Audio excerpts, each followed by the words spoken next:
En la clase anterior nos habíamos quedado en el tema concreto de la percepción, ¿sí? Habíamos estado resolviendo preguntas, pero por factores de tiempo pues no se llegó a culminar con todas las preguntas. En ese sentido yo voy a resolver de manera rápida estas preguntitas que nos quedan para pasar al siguiente tema, ¿sí? En ese sentido pues, a ver, vayamos allá. El confundir de lejos un cigarrillo con una tiza sería un caso de... A ver, bien. Para hacer este ejercicio, pues habría que recordar básicamente pues, que la alucinación se trata de una percepción, básicamente, de una percepción sin objeto. Es decir, que una alucinación se caracteriza porque la persona percibe algo que en la realidad objetiva no está ahí, no se ve ahí, no se escucha ahí, no se huele ahí. Es decir, no hay un estímulo objetivo. Por eso se dice pues que la alucinación es una percepción sin objeto. En ese caso, a ver, recordemos, confundir de lejos un cigarrillo con una tiza. En ese caso, si hay un objeto concreto, es el cigarrillo, pero se ha confundido por una tiza, ¿no? Nos dice que se ha confundido de lejos. A ver, entonces, alucinación no puede ser. Miopía. La miopía, pues es una enfermedad de la vista que básicamente se caracteriza por tener o ver borroso los objetos a la distancia, pero a la cercanía si se ven claros.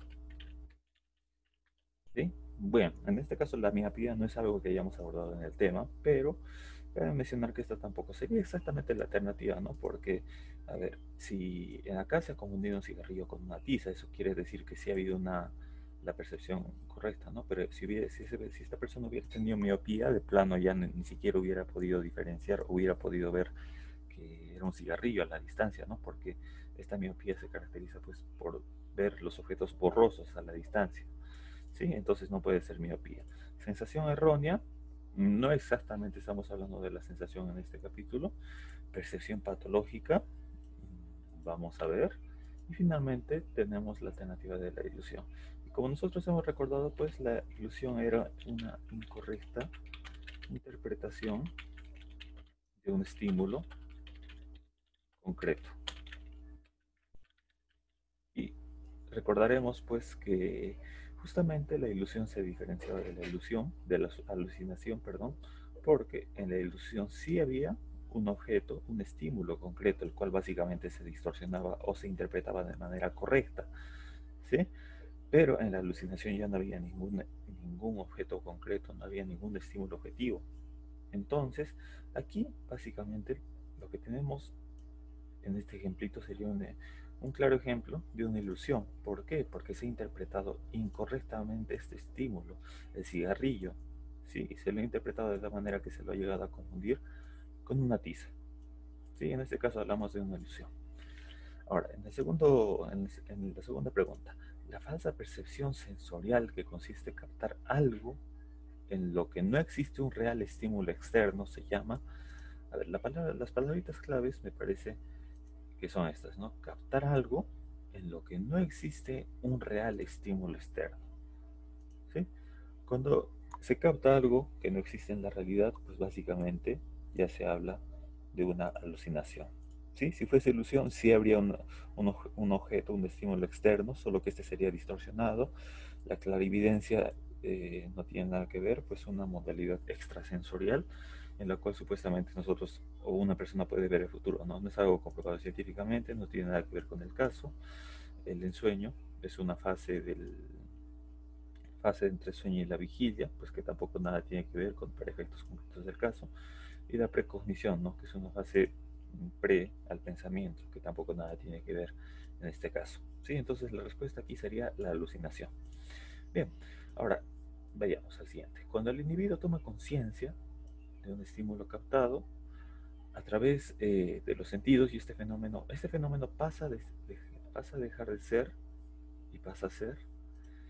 Bien, en ese caso, cuando un individuo toma conciencia de un estímulo captado a través de los sentidos, si hablamos de sentidos, hablamos de un estímulo captado a través de los sentidos, pues inicialmente esto se llama sensación, ¿sí? Entonces, este fenómeno deja de ser sensación y pasa a ser percepción, ¿sí? Respuesta básica. Entonces, pues sabemos que la sensación se caracteriza básicamente por la recepción de estímulos a través de los órganos sentidos, pero cuando se interpreta, se analiza y se toma conciencia de esa información sensorial captada a través de la sensación, pues ya se puede hablar de percepción. ¿Sí? Ahora, finalmente, la última pregunta. Normalmente en la percepción, los estímulos por debajo del umbral. El umbral, si recordaremos, es la intensidad con la que se recibe un estímulo determinado, ¿no? Entonces, aquí nos dice, normalmente en la percepción, los estímulos por debajo del umbral, es decir, un estímulo que ha llegado con una mínima o imperceptible intensidad. Entonces, un estímulo que llega con una intensidad mínima o imperceptible, ¿qué provoca en la percepción? Va a tener un efecto mínimo, va a producir algún efecto inicial, o no va a tener efecto diferencial, o no tiene ningún efecto, o produce efecto absoluto. En este caso, chicos, cuando nos llega un estímulo que es intensamente mínimo, que no es significativo, pues básicamente nosotros no lo vamos a percibir, ¿sí? Un estímulo por debajo del umbral, por debajo de la intensidad mínima en la cual nosotros percibimos algo, pues simplemente no se percibe. Y por lo tanto, no tendría ningún efecto en nosotros. ¿Sí? Bien, hasta ahí he llegado a la parte de las preguntas del tema de lo que era la percepción, algo que nos faltó culminar la anterior clase. Ahora, vayámonos, a ver, voy a compartir otra vez la pantalla. Tenemos que pasar al siguiente tema. Un momentito. Al siguiente tema que es la memoria. ¿Sí? Pero, antes de ello, me gustaría comentarle pues que a través de todas estas clases hemos venido hablando de los procesos cognitivos, ¿no? Y si se recordarán, pues que siempre que hablamos de la sensación, la percepción, lo que fuese, siempre yo les he mencionado que eran básicamente procesos cognitivos y es correcto, definitivamente que es correcto. Un proceso cognitivo, una operación mental que ocurre en nuestro cerebro, ¿sí? Pero ahora me parece importante aclararles pues que también entre los procesos cognitivos hay una diferenciación, hay una clasificación y es que a los procesos cognitivos se los clasifica pues en básicos o simples y superiores o complejos, ¿no? Nosotros hemos visto hasta ahora básicamente, valga la redundancia, los procesos cognitivos básicos, ¿no? Y hemos visto lo que era la sensación, lo que era la percepción. Ahora estamos yendo particularmente hacia la memoria, ¿no? Pero esos solamente son procesos cognitivos básicos, simples, indispensables eh, para nuestra vivencia, ¿no? En nuestro día a día. Pero paralelo a estos procesos básicos hay otros procesos cognitivos superiores, los cuales son inherentes al ser humano, solo son propios a los seres humanos y por ello justamente se denominan superiores o complejos. Y dentro de estos procesos cognitivos superiores, pues se encuentra la inteligencia, el lenguaje y el pensamiento. ¿Sí? Procesos cognitivos que solo son inherentes al ser humano. Bien, pero habiendo dado por sentado esta diferencia, pues el día de hoy vamos a hablar del proceso cognitivo de la memoria. Entonces, en ese sentido, pues la memoria es también un proceso cognitivo, pero a diferencia de la sensación o de la percepción, la memoria solo sirve, bueno, sirve principalmente para almacenar y recordar información codificada. Sí, ese es un concepto un poquito simple de la memoria, eh, pero me parece que es algo indispensable, ¿sí? Memoria, proceso cognitivo que sirve para almacenar información codificada. Entonces, la función principal de la memoria pues, va a ser el de proporcionarnos a nosotros como seres humanos los conocimientos necesarios para vivir, para comprender el entorno o el mundo en el que vivimos, ¿no? Dicho sea de paso, pues que a través de nuestra memoria nosotros podremos recordar o nosotros también podemos ir formando nuestra identidad, nuestra personalidad, ¿no? Se imaginan pues un ser humano sin memoria, sin experiencia, sin conocimientos de lo que fue y de lo que vivió.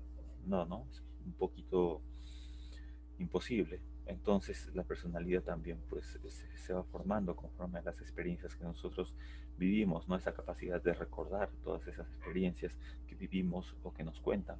Entonces la memoria también es muy importante pues para dar o para proporcionar la personalidad del ser humano, aparte de que brinde el conocimiento necesario para comprender el mundo en el que vivimos. ¿Sí? En ese sentido pues la memoria tiene básicamente tres etapas. en algunas referencias bibliográficas consideran que es más, que son 6, que son 5, pero yo he visto que generalmente siempre se las menciona en 3, ¿sí? Primeramente, pues tenemos una etapa que es denominada registro, fijación o codificación, en la que básicamente se capta información del exterior, ¿no? En la que básicamente hay un proceso, se involucra el proceso cognitivo de la sensación y la percepción, ¿no? Mediante el cual nosotros recibimos información y la codificamos. Seguidamente viene la etapa de conservación o almacenamiento, donde esto ya es propiamente en la memoria, donde ya según su intensidad, su grado de significancia, nosotros vamos a almacenar o no vamos a almacenar esa información que nosotros recibimos a través de este registro, fijación y codificación de la información, ¿sí? Y finalmente, pues tenemos la etapa de la evocación o recuperación, donde se recupera, evocación es sinónimo de recuperación, se recupera la información que previamente habíamos conservado o almacenado. ¿Sí? Entonces, básicamente, eso serían las tres etapas de la memoria. Una en la que se registra la información, otra en la que se conserva o desecha esa información, y finalmente la última en la que se recuerda la información previamente almacenada. ¿Sí? Entonces, a través, vamos a ver que la memoria se clasifica, ha recibido bastantes clasificaciones a lo largo de la historia, pero la más convencional, la más aceptada, pues es la clasificación según la teoría multialmacén de la memoria. Lógicamente el nombre de esta teoría no se muestra mucho, pero básicamente esa clasificación está acorde a un enfoque cognitivo, ¿sí? Y cuando nosotros hablamos de un enfoque cognitivo, pues siempre tenemos que hablarnos de una memoria a corto plazo, a largo plazo y una memoria sensorial. ¿Sí? Entonces, básicamente distinguimos esos tres tipos de memoria. ¿Sí? En cuanto a la memoria sensorial, pues básicamente esta memoria sensorial pues sería el hecho de registrar las sensaciones y nos permite también reconocer las características físicas de los estímulos. ¿Sí? Ahora, cabe mencionar que dentro de esa memoria sensorial, como ustedes pueden ver en el cuadrito de abajo, el registro sensorial que se hace a través de esa memoria, pues es básicamente a través de los cinco sentidos exteroceptivos, ¿sí? Es decir, a través de la vista, a través de los sonidos, a través del tacto, a través del gusto y a través del olfato. Sí, cabe mencionar pues que estos registros sensoriales tienen su nombre específico, y es que, por decir, a la información de la vista, pues se la viene a denominar, bajo el marco de la memoria sensorial, memoria icónica. A los sonidos, a lo auditivo, se le denomina memoria ecoica. A lo táctil se denomina memoria áptica. A lo gustativo se le llama memoria gustativa y a lo olfativo memoria olfativa. ¿Sí? Todo esto, todo este registro sensorial, pues está determinado a través de la memoria sensorial. Sí, cabe mencionar pues que esta memoria, que este registro de sensaciones no dura pues más allá del momento, es decir, de un par de segundos, ¿no? Imaginemos pues que yo veo por un par de segundos a un foco encendido y aparto mi mirada de ahí, ¿no? Pero sin embargo yo en mi vista todavía voy a tener la imagen de ese foco, ¿no? Voy a tener todavía la forma de ese foco, o bueno, más o menos una luz intensa que va a perdurar solamente por un par de segundos, a pesar de que yo ya no esté viendo el foco, ¿no? Ese sería un claro ejemplo de cómo, o bueno, de la duración de la memoria sensorial, ¿no? Pues porque yo he mirado al foco, alumbrado un par de segundos, luego he quitado la vista, sí, eh, y he quitado la vista de ahí y normal, o sea, percibo todavía un par de segundos ese foco, que aunque yo ya no estoy viendo ahí, pues mi vista parece que asume que todavía sigue ahí, ¿no? Luego ya desaparece. Ese sería un claro ejemplo de la memoria sensorial. Ahora vayamos a uno más conocido, que es la memoria a corto plazo. ¿Sí? En la memoria a corto plazo también se la conoce, ojo, como memoria operativa o memoria primaria. Eh, Se encarga básicamente del almacenamiento breve de la información, de lo que se nos ocurre en ese momento, ¿no? Cabe mencionar pues que esta memoria solo dura aproximadamente unos 10 a 15 segundos, ¿sí? Y a través de esta información pues solo recordamos unos 7 a 9 elementos. Es nuestro límite de memoria a corto plazo. ¿Sí? Entonces, por ello se dice pues que esta memoria a corto plazo solo guarda la información que nosotros necesitamos en nuestro momento presente, en nuestro aquí y ahora. Y finalmente, pues tenemos la memoria a largo plazo, la cual básicamente va a almacenar todos esos recuerdos vividos, ese conocimiento, imágenes, conceptos, estrategias, etcétera, ¿no? Y pues esta memoria a largo plazo pues va a tener una capacidad ilimitada y de hecho puede retener toda la información, eh, aunque sea toda la vida, ¿no? Si recibe o si guardamos los estímulos adecuados, ¿no? Es por ello pues que se dice que la memoria a largo plazo va a conservar nuestros conocimientos para utilizarlos posteriormente, ¿no? De esta manera pues se la concibe como una base de datos permanentes bajo este enfoque cognitivo, ¿sí? Entonces justamente para ello tenemos acá abajito el cuadrito quien, que clasifica, me parece acertadamente, ¿no? Estos tipos de memoria, ¿no? Porque, y bueno, ya hemos visto que en la memoria sensorial están todas las modalidades de los registros sensoriales. En la memoria a corto plazo, básicamente, ¿no? Se guarda la información que necesitamos en el momento presente. Aquí también hay un proceso de control, hay un proceso de codificación, hay un proceso de decisión y finalmente pues pasamos a la memoria a largo plazo, ¿no? Y bueno, en la memoria a largo plazo ya tenemos que hablar de ciertos tipos específicos de memoria. Ahorita ya lo vamos a ver, ¿no? Pero aquí también tenemos un ejemplo, ¿no? Un ejemplo de memoria sensorial pues sería el hecho de observar un paisaje. Es algo que solo ocurre en el momento en que nosotros observamos ese paisaje. Luego apartamos la vista de ese paisaje y pues ya desaparece, ¿no? Esa, esa memoria sensorial. Ahora, en la memoria de corto plazo, pues sería el hecho de mencionarles pues, ¿no? que hay tres tipos de memoria, según estos autores, ¿no? Atkinson y Shiffrin. Es algo que yo les estoy mencionando a ustedes, pero que de repente solo se va a conservar en los siguientes 10 a 15 segundos. Y luego, según el grado de significancia que ustedes le hayan dado, pues va a permanecer o va a desaparecer. Sí, y finalmente, pues, un ejemplo de memoria a largo plazo, pues sería el hecho de poder recordar las ocasiones que, digamos, nosotros hubiésemos podido tener el anterior año. ¿Sí? Bien, esta ha sido una clasificación básica de los tipos de memoria, pero dentro de esos tipos de memoria también hay otras clasificaciones. Sí, específicamente ahora vamos a hablar de las clasificaciones que suele haber, que se suele mencionar, en este caso de la memoria a largo plazo. Y es que recordemos pues que esta memoria a largo plazo pues es el tipo de memoria que demuestra de la persistencia de nuestro aprendizaje a través del tiempo. Y esta memoria a largo plazo se puede clasificar en dos: una memoria declarativa y una memoria procedimental, ¿sí? En cuanto a la memoria declarativa, pues básicamente esta responde al hecho del saber qué. ¿Cómo así? Que básicamente a través de esta memoria declarativa nosotros almacenamos información de hechos o acontecimientos, ¿no? Dicho sea de paso que a través de esta memoria nosotros se nos permite expresar nuestros pensamientos, ¿no? Por eso se dice que esta memoria declarativa responde al saber qué, ¿sí? Ahora, por otro lado, tenemos una memoria procedimental y la procedimental básicamente se responde a la pregunta al saber cómo y se refiere pues a la memoria sobre habilidades de destreza, de procedimientos.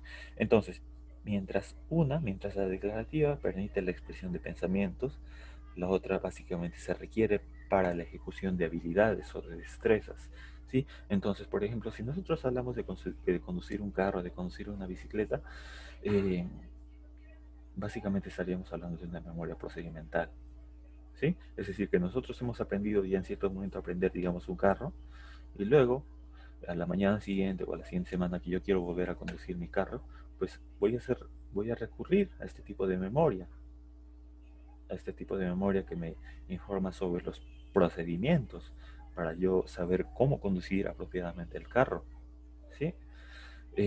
Ahora, por otro lado, en cuanto a la memoria declarativa, pues si yo quiero expresar un pensamiento de un hecho que ha ocurrido en un evento pasado, por ejemplo, no digamos, oye, ayer me ha pasado tal cosa, yo quisiera dar a conocer que esto, que el otro, ¿no? En ese sentido, pues yo estoy haciendo uso de mi memoria declarativa, ¿sí? Entonces, justamente para distinguir estos dos, pues recordemos estas preguntitas, ¿no? Si nos referimos a un saber qué, estamos haciendo referencia a una memoria declarativa, y si nos referimos a un saber el cómo, nos estamos refiriendo a una memoria procedimental, en referencia al conocimiento de habilidades o de procedimientos. ¿Sí? Ahora, referente a la memoria, en este caso específicamente a la memoria declarativa, también hay otra clasificación. ¿Sí? Hay otra clasificación adicional a la memoria declarativa. Y es que esta memoria declarativa también se puede subdividir en dos partes. ¿Sí? Una memoria episódica y una memoria semántica. En cuanto a la memoria episódica, básicamente esta se denomina memoria autobiográfica. ¿Pero por qué? Porque nos permite recordar eventos, fechas, episodios vividos de nuestra propia experiencia en un tiempo y lugar determinado. ¿Sí? Por ello justamente se le dice memoria autobiográfica, porque básicamente es la memoria de todas nuestras experiencias que hemos tenido a lo largo de nuestra vida. Ahora, paralelamente a esta memoria episódica o autobiográfica, también tenemos una memoria semántica. Y esta memoria semántica básicamente es el conocimiento que nosotros adquirimos a lo largo de nuestra vida, ¿sí? Podría ser el hecho del lenguaje o el conocimiento de la cultura, de las reglas normativas, ¿no? De los hechos, ¿no? Por decir, un ejemplo claro de la memoria semántica, pues es el saber el significado de los conceptos, ¿no? Por decir, si yo les digo qué es la memoria, pues ustedes en primera instancia, sabemos que que van a recurrir a esta memoria a largo plazo, ¿sí? Porque van a recordar una información que yo les he brindado anteriormente, ¿sí? Pero dentro de esta memoria a largo plazo, pues ya sabemos que había una memoria declarativa y una procedimental. Y como yo les estoy preguntando un conocimiento específico, o sea, ¿qué es la memoria? Pues tenemos que hablar de la memoria declarativa.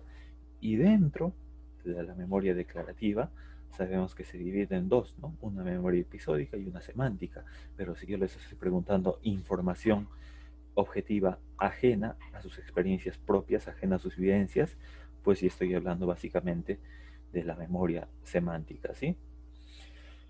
Bien, hasta ahí me ha parecido que ha quedado un poquito claro, más claro. Entonces, son varias clasificaciones de las que hemos venido hablando hasta ahora. A ver, las voy a recapitular nuevamente. Dentro de los tipos de memoria, básicamente son tres, ¿sí? Una memoria sensorial, una memoria a corto plazo y una memoria a largo plazo. Dentro de esta memoria a largo plazo, pues tenemos una subclasificación que divide pues esta memoria a largo plazo en memoria declarativa y memoria procedimental.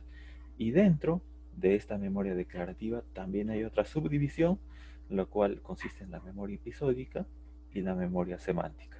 Memoria episódica referente a todas nuestras experiencias, todas nuestras vivencias que nosotros hayamos tenido personalmente. Por ello se le denomina la memoria autobiográfica. Y paralelamente, en el otro lado tenemos una memoria semántica, la cual básicamente es el hecho de almacenar el conocimiento que nosotros estamos recibiendo ahora. ¿Sí? Ahora, también la memoria se puede clasificar de otra manera.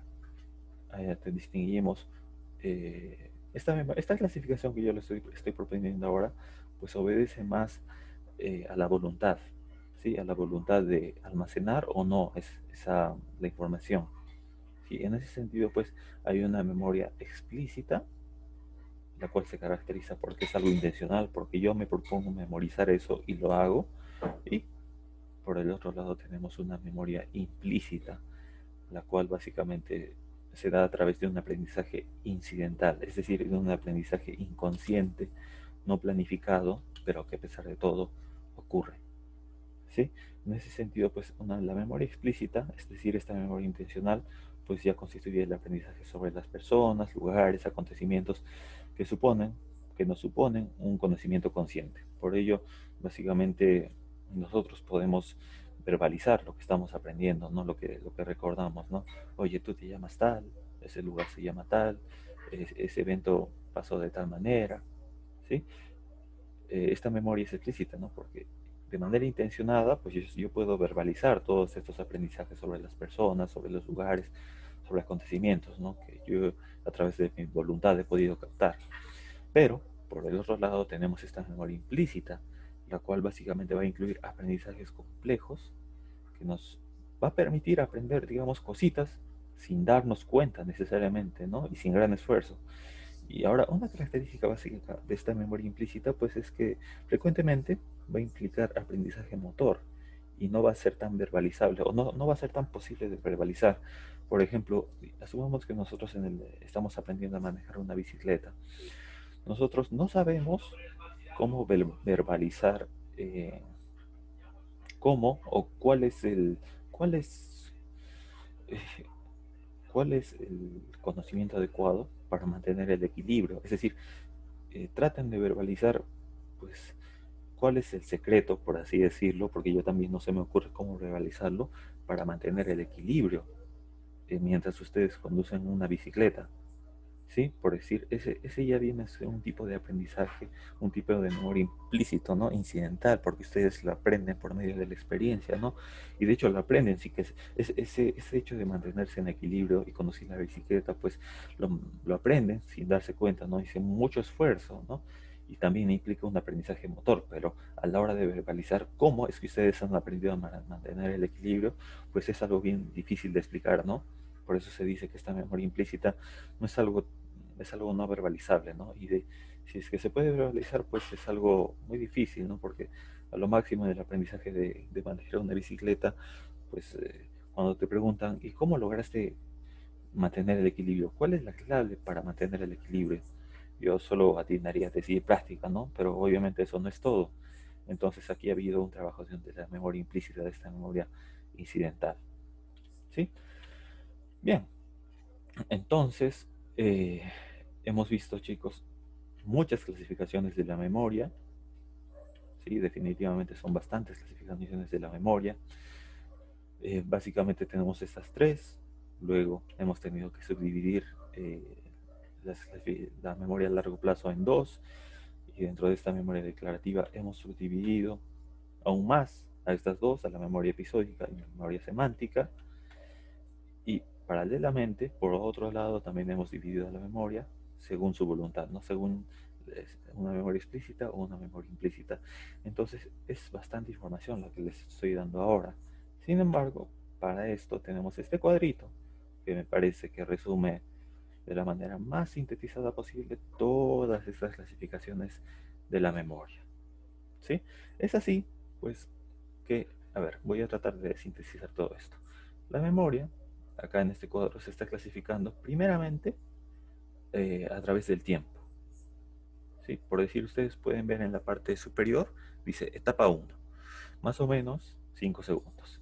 5 segundos es el tiempo aproximado que dura la memoria sensorial.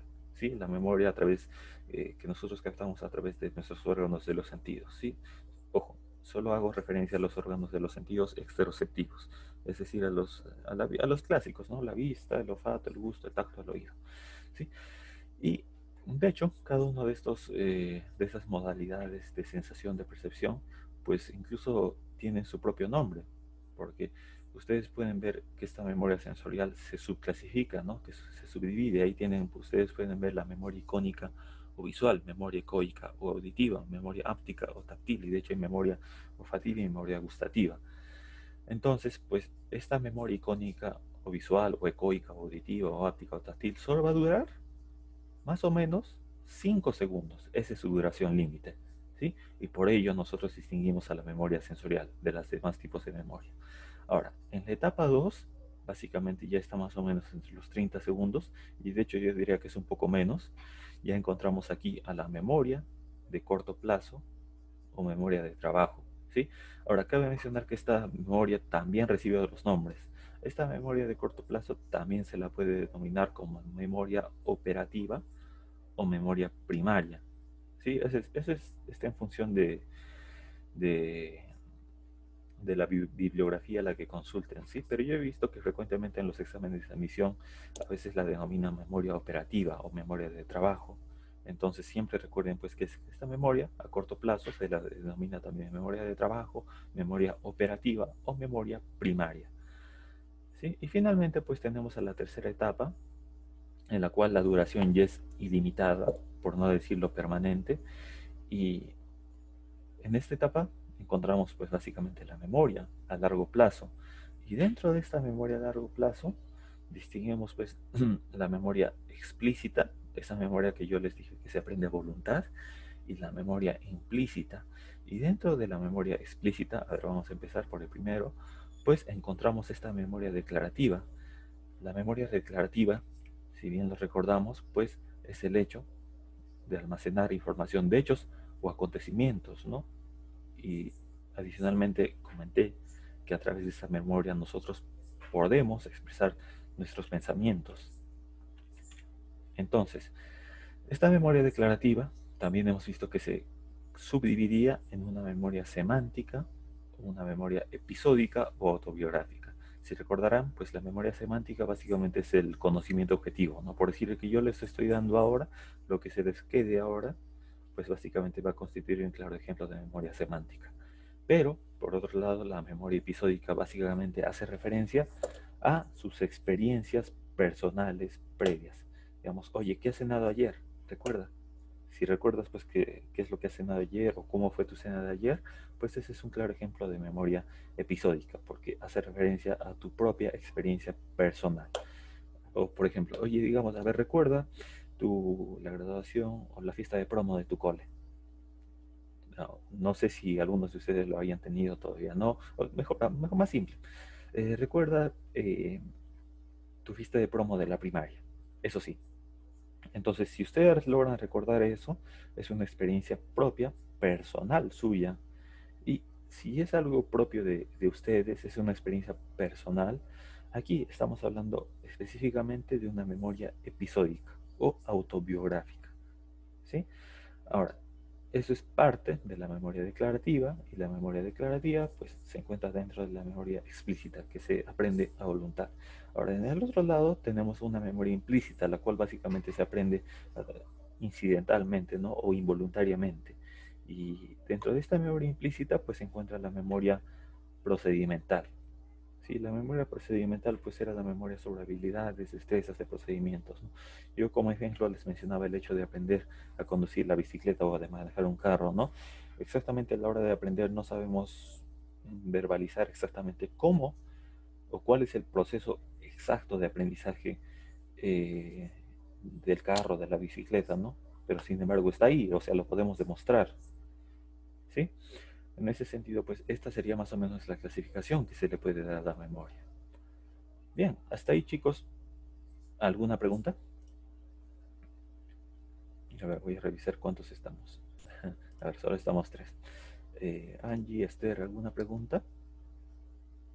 Me parece que al inicio no estaba. Si fuese así, no hay problema. Pregúntame lo que fuese, porque recuerden pues que aquí estoy para solventar dudas que pudieran tener. Esa es la finalidad de la clase.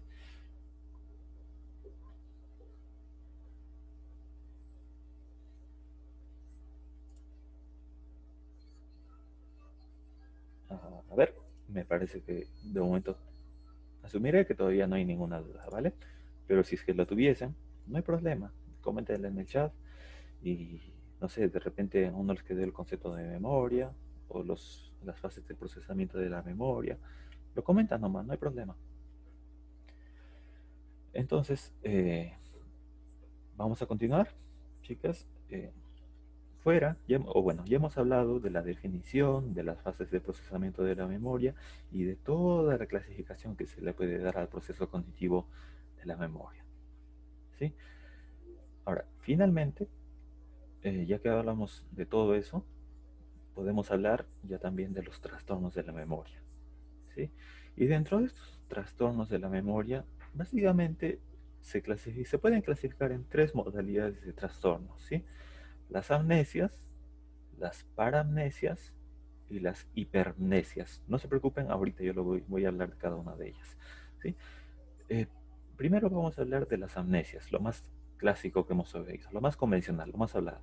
Sí, básicamente, una amnesia es una pérdida de memoria. ¿Sí?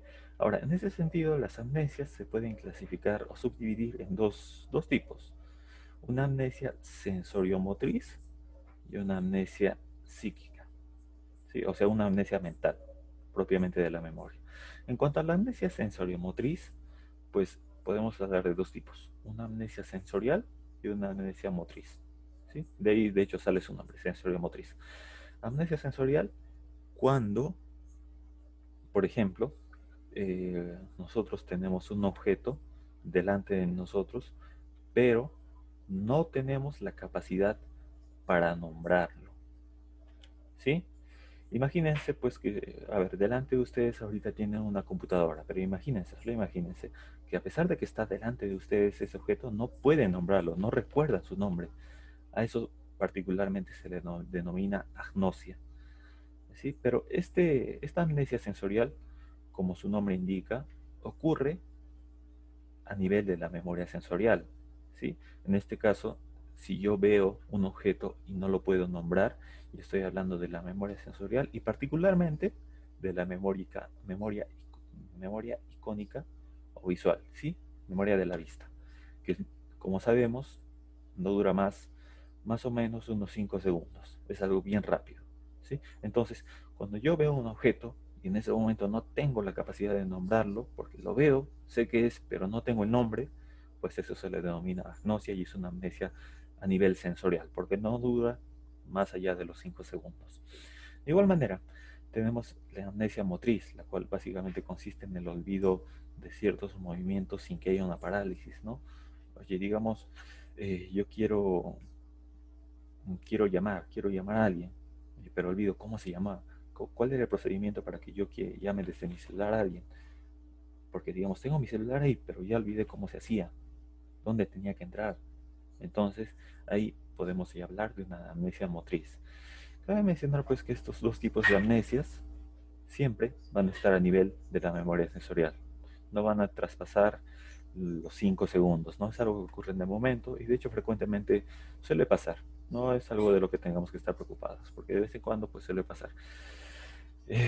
Otra cosa sería que ya nos pasase todo el tiempo, ahí sí ya tendríamos pues que recurrir a un neurólogo probablemente. Bueno, pero ese es otro tema. Entonces, en primer lugar, tenemos este tipo de amnesia sensoriomotriz, el cual básicamente ocurre a nivel de la memoria sensorial. Y por otro lado, tenemos ya las amnesias psíquicas o mentales propiamente dichas. Y dentro de estas amnesias vamos a distinguir una amnesia anterógrada o de fijación, llamada también por ese nombre, y una amnesia retrógrada o de evocación. Sí, ahora, ¿por qué estos nombrecitos entre de fijación o de evocación? Si se recordarán, eso hace referencia a la etapa del procesamiento de la memoria. ¿Sí? A ver, voy a retroceder full. Aquí están las etapas de la memoria. Como sabemos, pues había tres etapas básicas, ¿no? Un registro, la primera etapa, la de registro, fijación o codificación, mediante el cual nosotros recepcionábamos o recién estábamos asimilando esa información a través de la sensación, la percepción. Luego conservábamos o no esa información, por ello pasábamos a la segunda fase y finalmente tenemos la tercera fase, la de evocación o recuperación, en la cual básicamente nosotros recurríamos a nuestra memoria a largo plazo para recuperar esa información y llevarla de nuevo a la memoria de trabajo, ¿sí? A la memoria a corto plazo. En ese sentido, pues yo diría pues que esta etapa de registro, de fijación o decodificación está a nivel de la memoria sensorial. La etapa de conservación o almacenamiento está todavía a un nivel de la memoria a corto plazo y finalmente la etapa de evocación o recuperación ya está a un nivel de la memoria a largo plazo. ¿Sí? Entonces, teniendo en cuenta eso,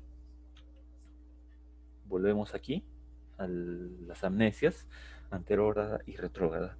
Y si, como se dieron cuenta, pues de fijación, de evocación, hace referencia a la etapa del procesamiento de la memoria. Y es que en la amnesia anterógrada básicamente se distingue por la incapacidad para fijar nueva información o eventos. Ahora, un ejemplo muy claro de esta amnesia anterógrada pues está en la película, ¿cómo se llamaba? Como si fuera la primera vez, ¿sí? Si alguna de ustedes lo ha escuchado, se recordará, ¿no? De esta película en la que una chica sufrió un accidente y a partir de ese accidente ya no podía recordar nada más, ¿no? Por más que hubiese vivido X cosa, ella volvía a dormir y al día siguiente, pues ella no recordaba nada, ¿no? No recordaba nada más a partir del accidente que sufrió. Entonces, ese sería el mejor ejemplo de una amnesia anterógrada. Cuando, digamos, te pasa un accidente, tienes una lesión en el cerebro y a partir de ese accidente ya no puedes recordar nada más. ¿Sí? Recuerdas lo que te pasa en el día, pero para el día siguiente ya no recuerdas lo que te pasó y vuelves al punto de inicio. ¿Sí? Esa es la amnesia anterógrada. ¿Sí? Y por ello justamente se la menciona, ¿no? Entre paréntesis de fijación, porque ya no, ese procesamiento, esa etapa de procesamiento de la memoria se ha visto comprometida. Ya no puedes fijar, ya no puedes memorizar nuevas cosas, ¿sí? A partir de ese evento. Ahora, por otro lado, tenemos una amnesia retrógrada, llamada también de evocación, porque al contrario de la amnesia anterógrada, en la amnesia retrógrada, tú ya también vas a ser incapaz de recordar eventos anteriores al accidente o a la lesión o al evento que hayas tenido. Y aquí se hace más fuerte en el contraste entre ambas, ¿no? Mientras que en la amnesia anterógrada, a partir de la lesión en el cerebro, tú ya no puedes recordar nada. En la amnesia retrógrada es a lo contrario, ¿no? Que tú ya no puedes recordar más bien experiencias anteriores al evento o a la lesión que ya has tenido en tu cerebro, ¿sí? Y justamente por ello se le llama amnesia de evocación también, porque ya no puedes evocar, ya no puedes recordar eventos anteriores al evento traumático o a la lesión cerebral que ya has tenido, ¿sí? Entonces, básicamente, eso sería la amnesia anterógrada y la amnesia retrógrada. Ahora, estos tipos de amnesias, pues valga la redundancia, pues se clasifican, ¿no? Se consideran amnesias básicamente. Ahora, continuando con los trastornos de la memoria, también distinguimos las hiperamnesias, o también se las conoce como hiperamnesias. Y estas hiperamnesias, pues básicamente se distinguen porque hay un aumento extraordinario de la capacidad de evocación. Es decir, que eh, yo, por ejemplo, podría recordar lo que me pasó, ejemplo, hace una semana, con toditos los detalles, con lujo de detalles, con el máximo de detalles posible. Es decir, básicamente que yo puedo recordar todito, hasta los más mínimos detalles de cualquier lugar, de cualquier fecha, en cualquier momento, cuando yo quiera, como yo quiera. Es decir, que esta hiperamnesia pues se caracteriza pues el hecho de evocar cualquier cosa con facilidad y con mínimo de detalles. Imagínense pues que ustedes pueden recordar lo que hicieron hace un año de manera puntual, secuencial, con lujo de detalles. Oye, yo estaba aquí, yo estaba haciendo tal cosa, estaba con alguien, estaba pensando esto, estaba haciendo lo otro, me sentía así, asá. Eso es algo muy difícil, ¿no? Para la mayoría de nosotros, pero hay algunos casos excepcionales que pueden hacerlo, ¿no? Pero ojo, esto no es algo necesariamente bueno, porque imagínate que tú puedas recordar hasta los más mínimos detalles de cosas insignificantes, ¿sí? Es decir, que tú podrías recordar incluso todo lo bueno, lo malo que te ha pasado, y eso no necesariamente es algo bueno, ¿no? De hecho, hasta puede ser algo muy doloroso. Bien, entonces básicamente esa es la hiperamnesia, ¿sí? Cuando no puedes controlar tu memoria, cuando tu memoria te sobrepasa y cuando recuerdas todito con lujo de detalles, aunque estos sean innecesarios. ¿Sí? Ahora, estas hiperamnesias se clasifican, ¿no? En una hiperamnesia ideativa y una hiperamnesia afectiva, ¿sí? Hiperamnesia ideativa, pues básicamente se suele aludir, ¿no? A fenómenos o ideas obsesivas, ideas que te vienen a cada momento que no puedes controlar, ¿sí? Y en segundo lado tenemos una hiperamnesia afectiva, ¿no? En la cual tú constantemente vas reviviendo experiencias que ya te pasaron hace mucho tiempo, pero igual las sigues reviviendo y con gran intensidad. Ahora, ojo, no creo que estos dos tipos de hiperamnesias no se las suele mencionar en los exámenes de admisión. Eso ya es para conocimiento suyo. Sin embargo, lo que sí me gustaría que se les quede, pues es el concepto de hiperamnesia, ¿sí? Hiperamnesia el aumento extraordinario de la capacidad de evocación o de recuerdos de la memoria. Y finalmente, ya para ir terminando, pues tenemos las paramnesias. Y estas paramnesias básicamente son delirios de la memoria consistentes en falsos reconocimientos. Y aquí está el clásico, el típico déjà vu y el jamais vu. ¿Sí? El déjà vu pues es la impresión subjetiva de ya haber visto algo, ¿no? Digamos, cuando yo estoy haciendo X tal cosa y luego siento que ya he visto algo, que esto ya lo he vivido, ¿no? Pero esta sensación de ya haber vivido algo, pues se le denomina déjà vu. Y el déjà vu es una paramnesia, ¿sí? ¿Por qué? Porque es un delirio de la memoria, ¿sí? Recordarán que delirio es una creencia irracional de algo, ¿no? Entonces, ese déjà vu, pues, es la creencia, vendría a ser la creencia dentro de mi memoria de que yo esto ya lo he vivido, ¿no? Pero solo es una paramnesia, ¿no? Es una percepción incorrecta, es un falso reconocimiento. ¿Sí? Ahora, como ejemplo, aquí yo puse, ¿no? La imagen de Marilyn Monroe y la imagen de Shirley Lee Laird. Ahora, muchos al ver esta imagen, cuando ven a esta nueva chica, se recuerdan, ¿no? Siento que esta cara yo ya la he visto antes, ¿no? Pero en realidad no es así, es una nueva persona. Otra cosa es que se parece mucho a Marilyn Monroe, ¿no? Pero muchos al ver esta cara se recordarán, no siento que esa cara yo ya la he visto antes, cuando en realidad no es así, cuando en realidad solo hay una similitud con el rostro de Marilyn Monroe, ¿no? Con esa persona. Sí, ahora por otro lado tenemos el Jamaiku, el cual básicamente consiste en sentirse, o bueno, en tener un un sentimiento de extrañeza, o sea, sentirse desubicado en una situación real que ya se ha vivido previamente, ¿no? Por decir, yo estoy ahorita en mi casa, y a pesar de que es mi casa, yo, digamos, me siento extraño, siento que no reconozco este lugar a pesar de que es mi casa, ¿sí? Ese vendría a ser denominado el jamais vu, ¿sí? Y bueno, déjà vu, jamais vu, ambas son consideradas paramnesias. Entonces,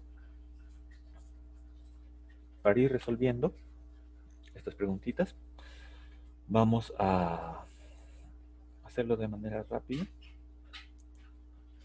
A ver, un momento, listo. Bien, si miramos un foco encendido y al cerrar luego los ojos queda una huella de luz en la retina, ese efecto es una manifestación de la memoria primaria, procedimental, sensorial, episódica, semántica. A ver, vamos a resolverlo. Como sabemos, memoria primaria viene a ser denominada también la memoria a corto plazo, memoria operativa, memoria primaria. ¿Sí? Memoria procedimental es la memoria, pues, de procedimientos, como dice su nombre, o destrezas o habilidades. Memoria sensorial, pues es aquella que se da a través del registro sensorial, incluye las 5 modalidades, ¿no? Las 5 modalidades estereoceptivas: visión, audición, oído, gusto, tacto. Memoria episódica, memoria autobiográfica, que es la experiencia, el recuerdo de nuestras memorias personales, y la memoria semántica, que es el conocimiento objetivo. ¿Sí? En este caso, a ver, miramos un foco encendido y al cerrar luego los ojos queda una huella de luz en la retina. En este caso, claro, estamos mirando un foco encendido, luego cerramos los ojos y se recordará, ¿no? Siempre queda por unos segunditos queda una huella de la forma de ese foco, ¿no? En la retina. Entonces, me doy cuenta de que específicamente aquí se habla de la memoria sensorial. ¿Por qué? Porque esta huella de luz de forma de foco solo va a durar unos segunditos. ¿Sí? Y se recordarán que en la memoria sensorial la duración más o menos oscila entre 5 segundos, ¿no? Más o menos. Entonces, de igual manera pasa aquí, en este caso, ¿no? Porque nosotros miramos un foco encendido, luego cerramos la vista y por un momento seguimos mirando ese foco, unos segunditos, pero luego desaparece. ¿Sí? Entonces, ese es un claro ejemplo de la memoria sensorial. ¿sí? No tiene que ver con la memoria primaria, porque en primer lugar tendría que estar mucho más tiempo en nuestra memoria. En segundo, a ver, por otro lado, memoria procedimental, aquí no estamos haciendo referencia al aprendizaje de algún procedimiento, habilidad, ¿no? Memoria episódica no es algo propio de nuestra experiencia personal, no es algo significativo a nivel de nuestra experiencia personal. Y memoria semántica, pues aquí no estamos haciendo referencia a algún concepto objetivo. ¿Sí? Entonces, por tanto, sería la respuesta C.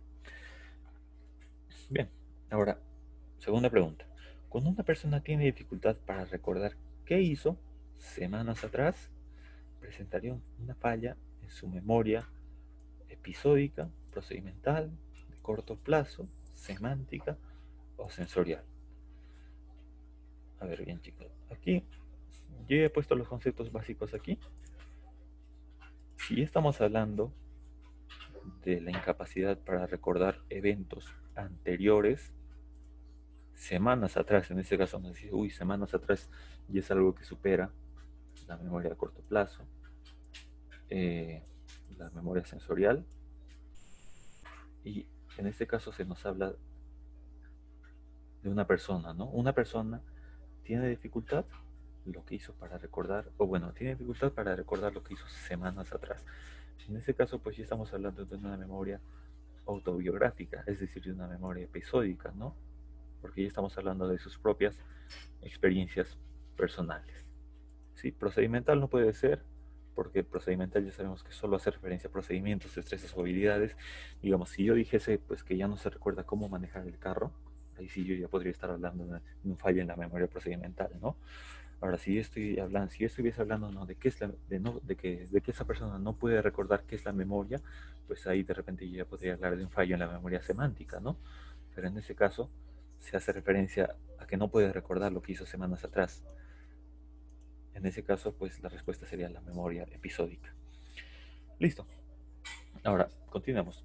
Cuando Roberto evoca su día de graduación y en sus mínimos detalles, y narra cada hecho que ocurrió con exactitud, en forma secuenciada, está funcionando en él su memoria a corto plazo, sensorial, episódica, de localización, fotográfica. Sí, en este caso, fuera de que esto podría serse considerado como una hipermnesia, pues Roberto está recordando un evento personal con lujo de detalles, ¿sí? De forma secuencial. En ese caso ya estamos hablando de una memoria episódica o autobiográfica, porque es una experiencia propia de él, ¿sí? Memoria sensorial no podría ser porque la memoria sensorial es algo que ocurre en el momento, memoria de localización no es algo de lo que ya hemos hablado, memoria fotográfica tampoco, memoria a largo plazo, esta memoria a largo plazo, como sabemos, abarca muchas cosas, ¿sí? La memoria a largo plazo pues incluye la memoria declarativa, memoria procedimental, pero como en este caso particularmente estamos hablando de una experiencia personal, pues lo más correcto es la memoria episódica. ¿Sí? Ahora, continuemos. Los tres sistemas de almacenamiento de la memoria son memoria sensorial, memoria a corto plazo, memoria a largo plazo. Memoria icónica, ecoica.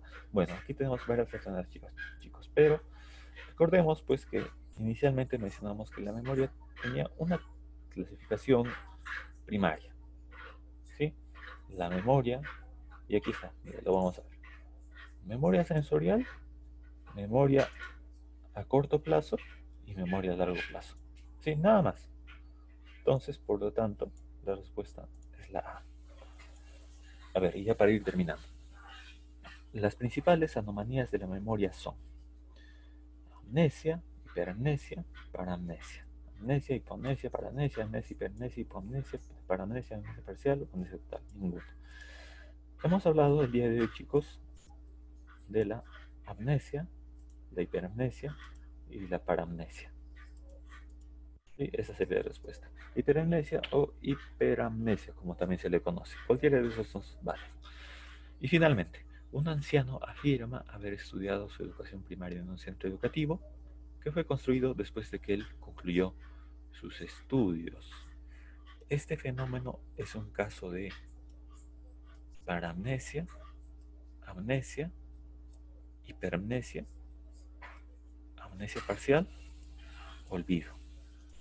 A ver, un anciano afirma haber estudiado su educación primaria en un centro educativo que fue construido después de que él concluyó sus estudios. Es decir, que este ancianito está recordando algo que en realidad no ha pasado. ¿Sí? Es decir, pues en este caso, ¿qué opinan? Se estaría dando un fenómeno de paramnesia, de amnesia, hiperamnesia, amnesia parcial o simplemente olvido?